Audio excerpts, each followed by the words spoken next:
자, 안녕하세요. 라텔입니다. 이번 영상은 여러분들이 매매를 할 때 어떤 매매를 해야 되는지, 그리고 나는 어떤 스타일인지, 여러분들도 모르는 그런 부분에 대해서 정립할 수 있도록, 그러니까 여러분들의 주식 관점을 명확하게 잡아드릴 수 있는 그런 영상을 한번 그런 내용으로 영상을 한번 만들어 보도록 하겠습니다.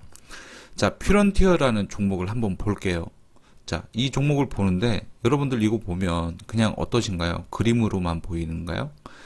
이 그림 안에 주가가 올라갈 때는 환호와 기쁨, 그리고 주가가 하락할 때는 절망과 분노와 슬픔, 이런 것들이 다 녹아 있는 게 차트입니다. 사람 심리가 그대로 다 녹아 있어요.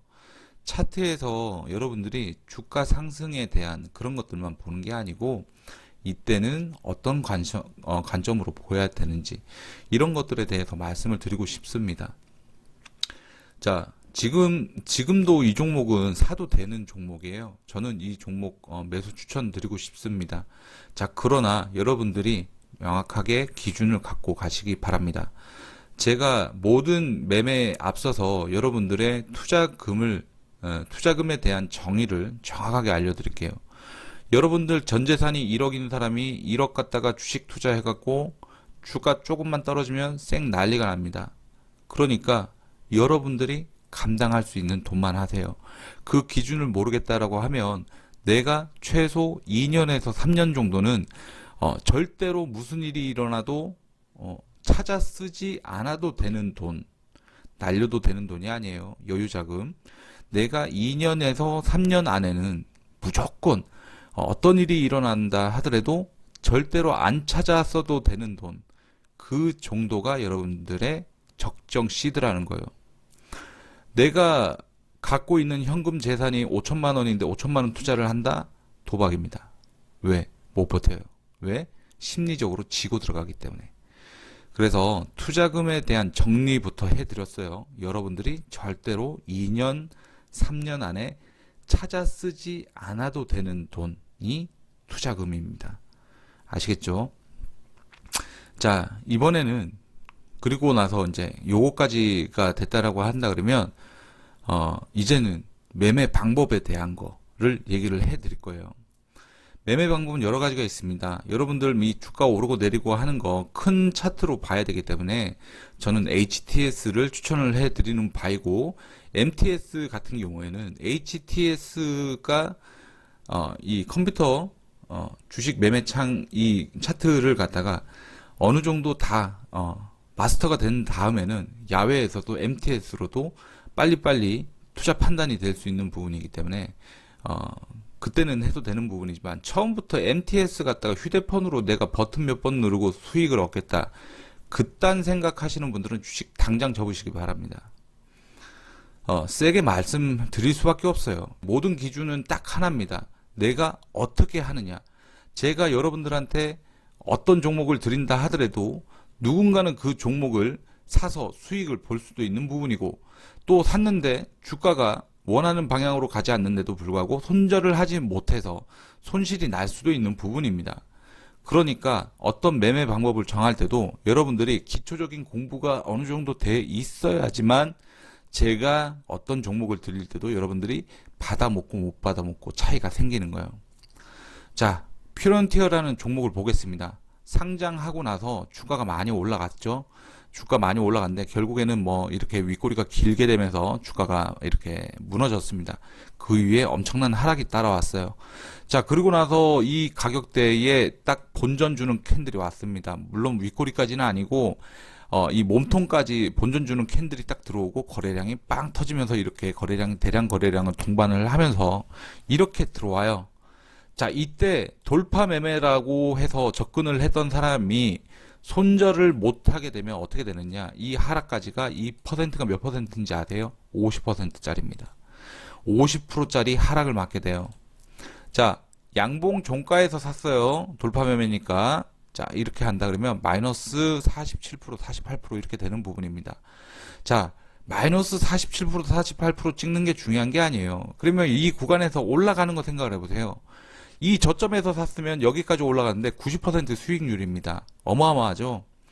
자, 차이가 뭡니까? 돌파 매매로 접근을 했는데 돌파를 실패를 했어. 그럼 어떻게 돼요? 손절해야 되는데 손절 못하면 마이너스 47%. 자, 요 바닥에서 내가 변곡 확인하고 샀어.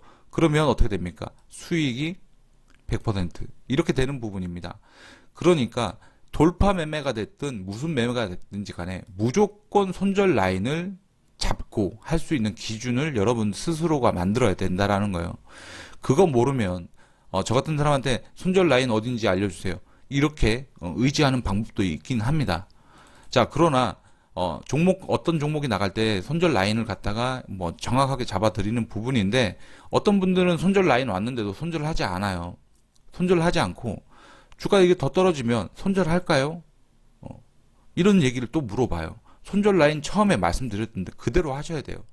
근데 그거 하지 못하시는 분들이 많이 있습니다. 자, 여러분 사람 나고 돈 났습니다. 그죠? 돈 나고 사람 나지 않았어요. 사람이 더 중요하다는 얘기입니다. 자, 이 구간에서 돌파 매매로 접근을 했을 때 주가 이렇게 떨어지게 된다 그러면 본전가 오는 데까지 1년 가까이 걸려요. 1년 가까이 걸리는 동안에 여러분들은 마이너스 10%, 20%, 30%, 40%, 50%를 다 겪고 이거 고통스럽게 하다가 본전가 오면 매도를 하게 됩니다. 그리고 1년 동안 너무 힘들었다. 1년 동안에 여러분들 스트레스 받고 힘들어져요. 근데 여기에서 또 비중 관리가 되지 않는다? 그럼 더 힘들어진다라는 겁니다. 자, 이 모든 것이 차트를 볼 때도 여러분들이 이런 것들을 타산지석 삼아야 되는 부분이에요. 차트 공부하면서도 주가 이거 떨어졌네가 아니라 이때 당시에 내가 이 주주였더라면 어떤 마음이 들었을까 이런 것들도 생각을 해봐야 됩니다.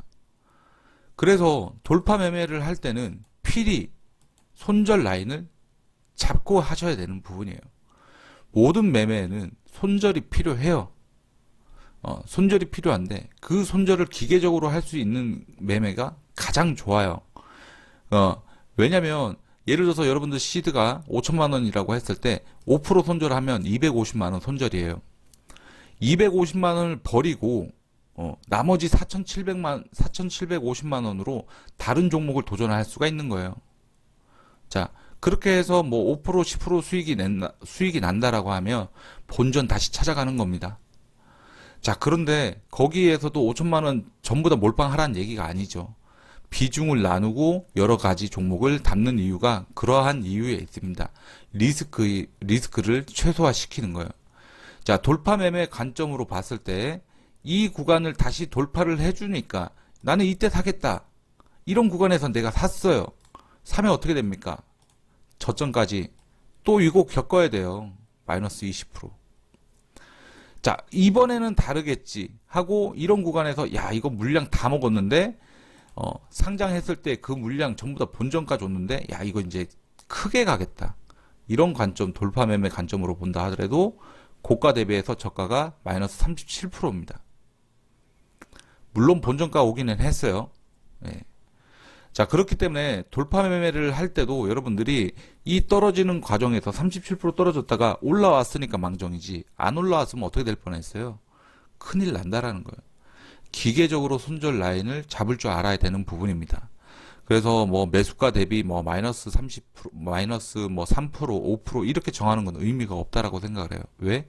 주가가 떨어지느냐, 올라가느냐는 아무도 몰라요. 다만 떨어지면 어디까지 떨어질 수 있고 언제 다시 어디까지 올라갈 수 있는지는 알 수가 있어요. 그러나 그 시기의 문제는 알 수가 없습니다. 당장 그때 당시에 이런 구간에서도 매집이 다 되어 있는 부분인데 이 매집이 되는 것 자체를 생각을 해보세요. 이 양봉에 호가에 엄청나게 걸어놨죠. 이 물량을 개미들이 먹게끔 유도를 한 거예요. 다 먹었죠. 그러니까 어떻게 됩니까? 세력들이 이 호가에 걸어놨고 팔아는 거 아니에요. 양봉을 매수세가 강했다 이렇게만 해석하면 안 됩니다.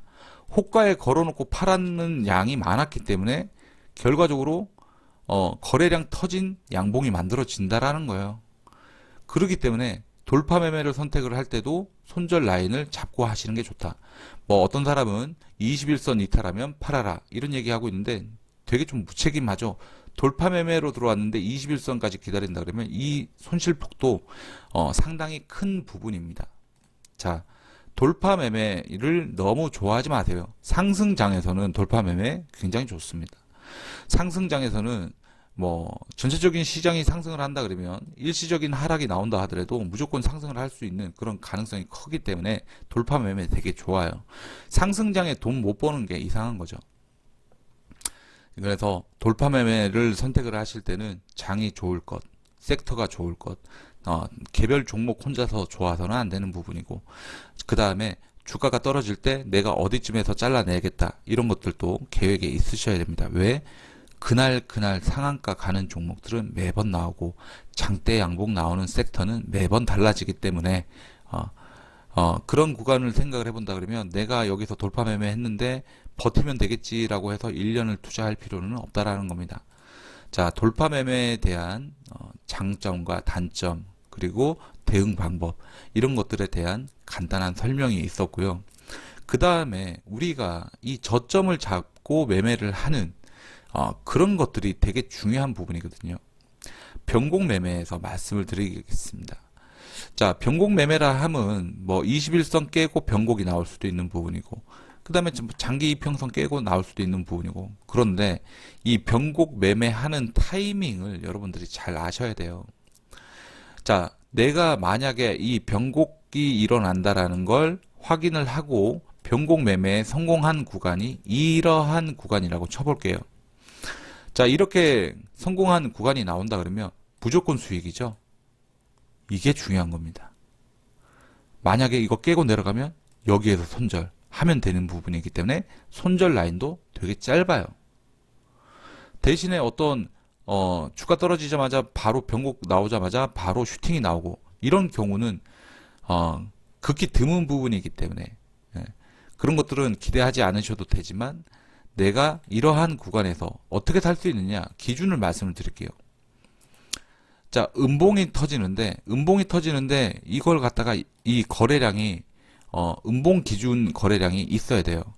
그리고 그 음봉을 만들어냈던 거래량보다 더 적은 거래량으로 양봉을 만들어내야 됩니다. 이게 변곡 매매의 핵심이에요. 무슨 얘기냐? 주가가 이렇게 떨어지고 있는데 그거보다 더 적은 거래량으로도 말아 올렸다라는 거예요. 이게 변곡 매매입니다. 자, 그러면 이때는 손절 라인을 이 구간에서 이 두 캔들의 구간에서 가장 저가가 손절 라인이 되는 부분입니다. 이 구간을 손절 라인을 잡고 이 양봉이 형성이 됐을 때 종가 베팅을 할 수 있는 부분이에요. 혹은 시가 베팅, 혹은 캔들 하나 더 보고 이런 구간에서 매수를 할 수 있는 부분이라는 거죠. 자, 그러고 나서 이 변곡 매매가 성공을 하게 된다 그러면 뭐 종가 기준으로 볼까요? 여기에서 이만큼의 수익률이 생긴다 라고 한다 그러면 20% 단기간에 돌파 매매와 별 다를 바가 없는 부분이에요. 자, 그 다음에도 변곡 나올 때도 이거 이제 본격적으로 상승하기 전에 이런 구간을 한번 볼게요. 자, 음봉이 나왔어요. 음봉 나오고 음봉 나왔어요. 변곡이 아직 완성이 되지 않았습니다. 음봉 나오고 음봉 나왔어요. 자, 그런데 이 음봉보다 더 적은 거래량으로 양봉이 만들어졌어요. 자, 그러면 변곡이 된 거예요. 이렇게 손절을 잡고 봐야 돼요. 장중에 떨어지는 꼬리 이런 것들에 대해서 스탑로스 걸 필요는 없는 부분이지만 이 구간에서 한번 털릴 수도 있는 부분입니다. 털리면 털리는 거고 다시 재매수를 해야 돼요. 기준 잡고. 자, 여기에서 양봉 나오고 아유, 내가 이거 세력들이 나 일부러 털으려고 밑으로 한번 치고 내려갔는가 보다. 종가 매수 다시 할게. 종가 매수 다시 한다라고 쳤을 때 종가에서 기준이 될 수 있는 게 3거래일 만에 고가까지의 상승률이 15% 그리고 한 달 끝까지 들어간다고 하면 종가 끝까지 본다 그러면 27%의 상승이 나올 수가 있어요. 자, 그리고 있는데 이 구간에서도 뭐 거래량 안 터지고 한다 그러면 이 구간까지 볼까요? 두 달 만에 수익률이 무려 79% 이렇게 나올 수 있는 부분입니다. 아까 말씀드렸죠. 고점에서 돌파 매매로 접근을 했다가 저가까지 떨어진다 그러면 마이너스 47%, 50% 가까이 되는 부분이고 변곡 매매에 성공을 해서 수익을 본다 그러면 단기간에는 뭐 10% 이상은 무조건 챙겨가는 부분이에요. 그리고 본격적으로 상승을 한다 하더라도 이런 구간에서 매수를 했으면 뭐 거래량 터지는 쌍고점 맞는 이 구간에서 돌파 매매 관점으로 보는 게 아니고 여기서 매도 타점 잡아야 되는 부분이죠. 자, 그렇게 하는 부분입니다. 자, 다시 한번 말씀드릴게요. 이 구간을 다시 돌파를 해줬어요. 돌파를 해주기 때문에 이 구간에서 난 돌파 매매로 접근을 한다. 그러면 또 마이너스 20% 이상의 손실을 보게 되는 부분입니다. 자, 그래서 이 구간에서도 변곡이 나오는 부분을 보면 이런 구간이에요. 거래량이 적어져야 돼요. 거래량이 적으면서 양봉 뜨는 게 최고예요. 자, 거래량이 적어지고 거래량 적은 양봉, 음봉이 나오고, 그죠? 이 음봉이 의미가 있는 거죠. 자, 이 음봉 두 개를 하나의 음봉으로 보세요. 거래량이 이만큼 터졌는데 더 적은 거래량으로 양봉 띄워놨어요. 그러면 이 구간의 저점이 손절 라인이 되는 거예요. 자, 손절 라인 이렇게 잡았다고 쳤을 때 양봉에서 종가 베팅 했다라고 치면 단기간에 10%. 자, 그 다음에도 이 구간도 마찬가지예요. 음봉, 양봉 나오고 이런 구간에서 종가 베팅을 했다. 종가 베팅하고 이 저가를 깨지 않으면 손절하지 않겠다라고 생각을 했을 때도 고가까지의 기대 수익률이 40% 이렇게 나오는 부분입니다. 자, 매매 방법에 대해서 말씀을 드리고 있어요. 돌파 매매와 변곡 매매 두 가지만 말씀드렸습니다. 자, 두 가지 말씀드렸고 이 두 가지 기법 중에서도 눌림목이라는 게 있어요. 여러분들은 눌림목을 어떻게 생각하실지 모르겠는데 눌림목에 대한 명확한 기준이 있으셔야 됩니다. 눌림목이라 함은 주가를 들어 올린 세력이 있는데 불구하고 얘네들이 어떠한 이득도 얻지 못한 채 주가를 눌러주는 기간을 눌림목 기간이라고 생각을 하시면 돼요. 자, 이렇게 눌러주는 구간에서도 이 눌림목이 나올 때도 이 눌림목을 단순하게 여기까지가 한 가지의 양봉이라 치고 이 구간의 절반을 깨지 않거나 혹은 뭐 이거를 4등분을 하거나 이러한 관점으로 보는 분들이 굉장히 많이 있습니다. 이러한 구간에서 매수할 수 있는 방법으로 제한되는 것들이 피보나치 이론 그런 것들이에요. 자, 그런데 그거는 하나의 참고 사항일 뿐이고 결국에는 이 세력이 들어왔는데 그 어떠한 이득도 얻지 못하고 나간 흔적도 없고 이 앞에 있는 매물대 거래량 터진 거 생각을 해보면 거래량도 안 터지고 이렇게 흐르는 구간이 나와요. 저는 이거를 갖다가 눌림목이라고 해요. 세력이 들어왔는데 나간 흔적 없이 주가가 상승도 하락도 하지 않는 상태. 이걸 눌림목이라고 생각을 합니다. 그래서 이 구간에서도 여러분들이 어떻게 매수를 하느냐. 내가 저점에 살 수 있으면 이런 생각을 할 수 있는데 꾸준히 모아가는 것밖에 없어요. 그렇기 때문에 돌파 매매가 아니라 이 세력 들어온 걸 보고 분할 매수 이런 얘기를 하는 부분이에요. 그래서 평단가가 뭐 대략적으로 뭐 이런 28,000원 구간에 온다라고 쳤을 때 내가 이 고점에 산 게 아니라 이 저점에 중간보다 높은 가격 칠까요? 뭐 3만원 칠게요. 3만원에 샀다고 칠게요. 그냥 3만원에 샀다 내 평단가 3만원 된다 하더라도 결국에는 거래량 동반해서 세력들이 나갈 때 이런 고점을 본다 그러면 이것도 27%. 그다음에 그 다음 완전한 이 상한가 양봉 이런 캔들이 나올 때도 이러한 관점으로 볼 수 있다라는 거예요. 그러면 여러분들 시간 지나서 보세요. 그러면 내가 이런 눌림목에서 매수를 해가지고 줄 때 먹고 빠질 때 또 사고 줄 때 먹으면 얼마나 좋을까? 이런 걱정을 하셔야 되는 부분입니다.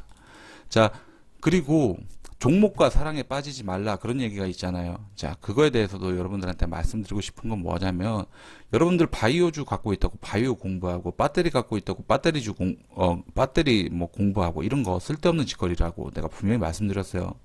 과거 차트를 보게 된다 그러면 그때 당시에 어떤 그 호재가 붙은 기업들은 주가가 굉장히 많이 상승을 합니다. 굉장히 많이 상승을 하고 있는데 그 상승할 당시의 뉴스나 뭐 호재거리나 뭐 그런 거 재료에 대해서 우리가 다 알 필요는 없어요. 그러나 과거에 상승했을 때도 얘네들이 어떤 테마를 가지고 어디까지 올라갔구나 라는 거는 보시면 됩니다. 결국 차트에서 고점이 나온 이유는 그때 당시에 어떤 호재를 띄어서 누군가는 팔아먹고 나간 자리라는 거예요. 그리고 지금도 그 자리가 오면 누군가는 또 앞에 있는 매물대를 걱정해서 매도를 치기 시작을 한다라는 겁니다. 결국에는 주가가 오르고 내리고 하다가 평균에 수렴하게 돼요. 무슨 얘기냐? 주가가 처음에 고점 찍었던 구간까지, 저점 찍었던 구간까지 생각을 해본다 그러면 이 구간을 절반으로 나누는 이런 구간들이 평균 가격이라는 거예요. 떨어져도 요만큼 떨어지고 올라가도 이만큼 올라간다라는 겁니다. 자, 이렇게 되는 부분이기 때문에 여기에서 여러분들 장기 투자로 가져갈 게 아니라 그렇다고 뭐 여러분들 뭐 스캘핑 하라는 얘기는 아니고요. 줄 때 먹어주는 게 중요하다. 자, 그리고 여러분들이 사용하시는 그 어떤 보조 지표도 여러분들의 매매를 도와줄 수 없다. 제가 정확하게 말씀드릴게요. 그냥 세력이 들어왔는데 나간 흔적 없으면 가만히 있으면 됩니다. 세력이 들어왔는데 나간 흔적 없으면 가만히 있으면 됩니다. 이런 얘기하면 좀 그렇잖아요. 자, 그렇기 때문에 내가 시간적인 투자를 하기 싫었을 때, 내가 시간적인 투자를 하기 싫을 때 어떤 매매가 되든지 변곡이 되든 눌림 매매가 되든 돌파가 되든지 간에 손절을 잡고 내가 내 돈을 조금 잃음으로 인해서 시간을 아끼는 겁니다. 그게 손절에 대한 금액 개념이에요. 손절이 내 돈을 더 큰 손실을 더 큰 손실을 갖다가 감당하기 싫으니까 조금 자르고 나가겠다 이런 게 아니라 시간에 대한 보상으로 내가 조금 돈을 띄워주고 나는 이 종목에서 발을 빼겠다 이런 관점으로 보셔야 된다 말씀을 드리겠습니다. 자, 끝으로 여러분들이 이 주식에 대한 열망이 있으니까 주식 유튜브를 보는 거 아니겠어요? 제가 어저께 꿈을 꿨는데 저한테 그런 얘기를 하더라고요. 야, 너 노래하지 마라. 네? 너 트로트 노래하지? 아닌데요? 야, 사람들이 얼마나 볼 거 없으면 네 걸 보겠냐? 그 얘기를 하시더라고요. 꿈에서 어떤 분이 나는 노래를 한 적이 없는데 그래서 제가 생각을 했어요. 아, 그렇구나. 반대로 생각을 해보면 여러분들이 얼마나 그 주식 유튜브를 많이 접하시겠습니까? 보시면 뭐 21선 이탈했을 때가 손절 라인이었죠. 이런 얘기 하는 거 보셨을 거예요. 그거 그냥 현상에 대한 겁니다. 현상에 대한 것만 얘기를 해주는 거예요. 그러니까 모든 것들은 일어나기 전에 계획대로 해야 되는 부분이다. 자, 그래서 줄 때 먹을 수 있는 게 이런 거예요. 세력 목표가 차트. 이거 보시면 대칭이론하고 달라요. 대칭이론 차트는 이겁니다. 자, 이거예요. 이게 왜 대칭이론 차트냐. 주가 이거 올라왔을 때 여기까지는 옵니다. 그때 여기 매집이라면 여기까지 옵니다. 이런 관점으로 보는 게 대칭이론 차트예요. 그리고 이때도 매집이 되었으니까 얘네들은 최종적으로 이 가격까지 올 겁니다. 시간이 너무 오래 걸리잖아요. 자, 그래서 이거는 대칭이론 차트이고 세력 목표가 차트는 다른 관점으로 보는 거예요. 세력들이 들어왔을 때 얘네들이 단기적으로 얼마까지 먹는다라는 세력들이 얘기를 하지 않는 그 누구도 얘기를 하지 않는 그런 구간에서 꼭대기에서 팔기 위한 차트가 아닙니다. 보시면 이런 라인들 꼭대기 위에서 팔기 위한 라인이 아니라는 거 다시 한 번 더 말씀을 드리는 부분이고 줄 때 먹고 또 빠질 때는 손절로 대응을 하고 그렇게 하는 게 주식 투자다. 그래서 오늘 말씀드린 내용은 여러분들이 투자를 할 때 투자금의 범위 그리고 어떤 마인드로 임해야 되는지 그리고 어떤 매매를 하시든지 간에 손절 라인을 잡고 가는 것, 안 잡고 가는 것 그런 결과물에 대한 이야기를 해드린 부분이고요. 어떤 매매를 하시든지 간에 여러분들의 수익은 여러분들의 것이고 손실이 난다 하더라도 여러분들이 손실을 감내해야 되는 부분입니다. 저 같은 사람은 어떤 종목을 갖다 추천을 할 때 생각 없이 추천하지 않아요. 제가 여러분들한테 유튜브에서 추천했던 종목, 이미지스 이런 종목들도 몇 달 전에 이미 나갔고요. 신송홀딩스도 대시세를 이뤄내기 전에 이미 나갔고요.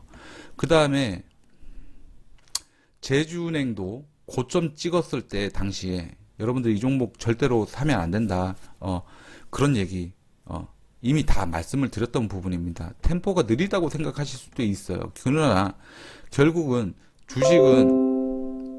주식은 세력들이 주가를 어디까지 올리겠다라는 계획이 있을 것이고 그 계획이 어떻게 실현되는지를 연구 추적한 결과물이라고 생각을 하시면 돼요. 지금도 여러분들 장 좋을 때는요. 전문가들 유튜브에다 제가 뭐 어떤 종목 말씀드렸을 때 어디까지 간다고 말씀드렸죠? 막 이러면서 축하드립니다. 뭐 전화 주세요. 이런 얘기 하고 있습니다. 전 그런 얘기 못 하겠어요. 그러나 여러분들한테 말씀드리고 싶은 거는 저한테 배우신 분들, 특히나 지금 이 목표가 차트뿐만 아니라 이 목표가 차트의 원리 이런 것들, 사용법들 이런 것들 여러분들이 듣게 되신다 그러면 굉장히 기준이 레벨업이 될 것이다. 이런 말씀을 드리고 싶어요. 단타, 스윙, 중장기 다 마찬가지입니다. 주식을 하면서 여러분들 돈을 벌면서 공부를 하겠다. 결국 주식 공부를 임하는 분들이 주식으로 손실이 나고 나서야 공부를 한다라는 얘기입니다. 그렇기 때문에 손실 났는데 공부한답시고 남들이 공짜로 알려주는 거, 이평선 골든 크로스, 기타 보조지표, 뭐 OBV, MACD, RSI 그런 거 도대체 왜 보는 거예요? 그게 여러분들 매매에 도움이 될까요? 안 된다라는 겁니다. 정확하게 돌파 매매면 돌파 매매, 변곡 매매면 변곡 매매 이 기준을 말씀을 드리는 겁니다. 자, 이 구간에서 프론티어 종목을 본다 그러면 이 구간에서 돌파 매매로 보는 거죠. 이거 돌파하면 어떻게 돼요? 돌파하면 여기까지 온다. 급등 주면 여기까지 와요. 이런 구간에서 매도 구간이라는 겁니다. 기준이 명확하죠. 사는 타점, 파는 타점이 명확합니다. 자, 이렇게 말씀을 드리도록 하겠습니다. 자, 여러분들께서 기준을 가지고 하시길 바래요. 수익이 나도 여러분들의 전리품이고 손실이 나도 여러분들이 감당해야 되는 그런 아픔인 것입니다. 그렇기 때문에 공부에 게을러서는 안 되고 그 다음에 내가 어떤 종목을 어떻게 매매를 할 때도 명확한 기준, 손절, 특히나 초보자들이 하지 못하는 거, 손절 이 부분에 대해서 명확하게 하시기 바랍니다. 자, 이렇게 해서 영상 마치도록 하겠습니다. 도움이 되셨다면 추천 눌러주시고요. 쓸데없는 내용이었다 하시면은 비추천 눌러주시면 되겠습니다. 감사합니다.